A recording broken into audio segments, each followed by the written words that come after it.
So good morning guys, andito kami sa Saudi Arabia kung saan kami naka-accommodation. So ayan guys, papakita ko sa inyo yung room namin. Okay. So ngayon guys, andito kami sa third floor. So papakita ko sa inyo yung loob ng kabuuan ng room namin. So andito na. So ang room namin ay room 7, TF07. Building T.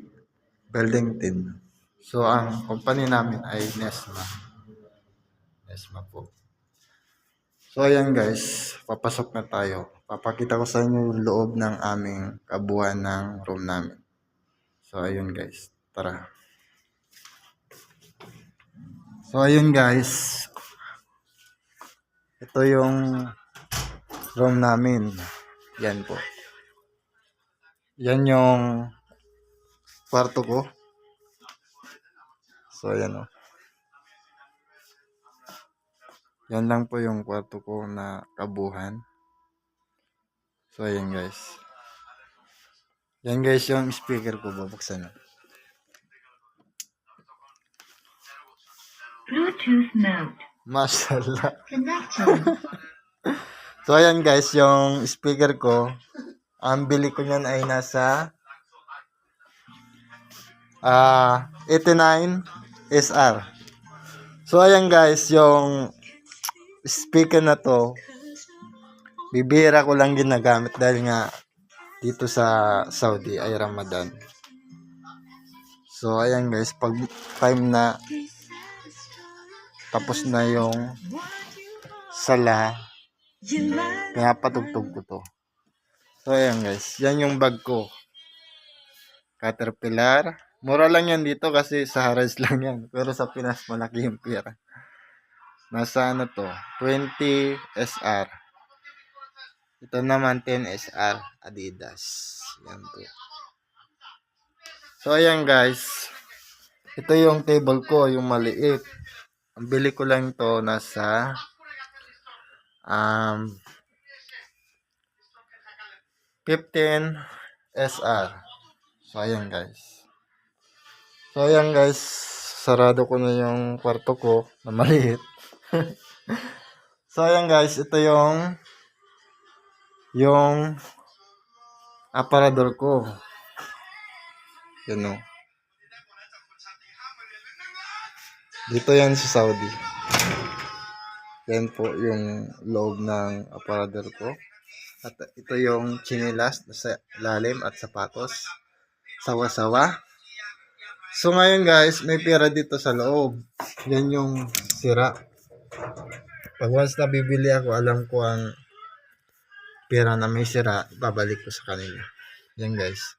Para advantage na ako. Pag bibili sa market, Nesto, meron akong ano, para hindi na ako loko. So ayan guys, yung kabuuan ng aking cabinet. Kasi nga, magulo-gulo. Yung iba nga dyan, hindi pa nalaban sinabit ko lang yan dito. So ayan guys, yung loob ng nasa taas. May sabon. Andito yung Quran. Nasa Muslim. Ito po yun. Mashallah. La ilaha illallah. So ayan guys. Yan lang po. Medyo madumi-dumi yung loob. Di ko pa nalinisan. Ito naman guys kay Kuya Uging. Na cabinet. Dalawa yung sa kanya. Kasi yung dalawa na ilipat na. Ito yung kay Kuya Uging.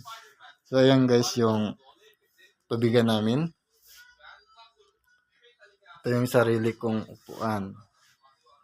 Yan maliit na upuan. Yan po yung tubigan. Kay Kuya Uging, this is mine. So, ayan guys. Yung nasa taas na to. Why you smile? So, guys, itong nasa taas na to, dati pa ako dyan nakatulog. So, ngayon guys, andito na ako sa kabila. Nakatabing pa. What something inside? See? Yan po yung kabuuan ng tulugan ko. So, ayun guys. Ito nga yung dati kong tinutulugan. So, nasa ibaba naman si Kuya Oging.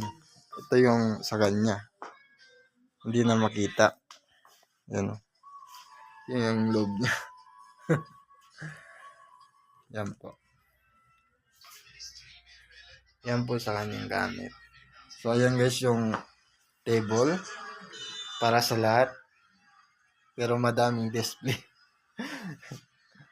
So, ayun nga guys dito. Bawal nga dito talaga magluto sa loob ng room. Dahil nga yung amoy, singaw, gawa ng pinagbabawal na pagluluto dito sa loob ng room namin. So, ayan guys yung kwarto naman ni Kuya, sino ba to? Nakalimutan ko na.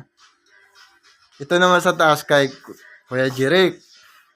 Yan o. Kay Kuya Jirik yan, nahigaan. Yan yung magamit niya. Tapos, meron ditong verb. Paniki. Sawa-sawa paniki. You know? Mashallah. So, ayan guys. Yan yung ano dito sa loob namin. Matulugan namin.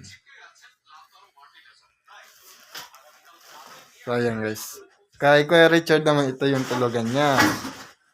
Bali, 5 na lang po kami dito. Kasi nalipat na yung 2. Kasi kailangan nilang magandang overtime. Pero may overtime na dito sa amin sa Saudi. Sa company namin. Alatol overtime. Yan po. Ginawa ng sampayan. So, ayan guys. Ito naman yung aparador ni Jeric and Richard. And kalimutan ko. Yan po. So, ayan guys. Yung kabuuan namin. Yan po. Yung kabuuan ng room namin. Mashallah. May aircon pa yan ha. Bagong linis. Yan po. Sobrang linis po yan.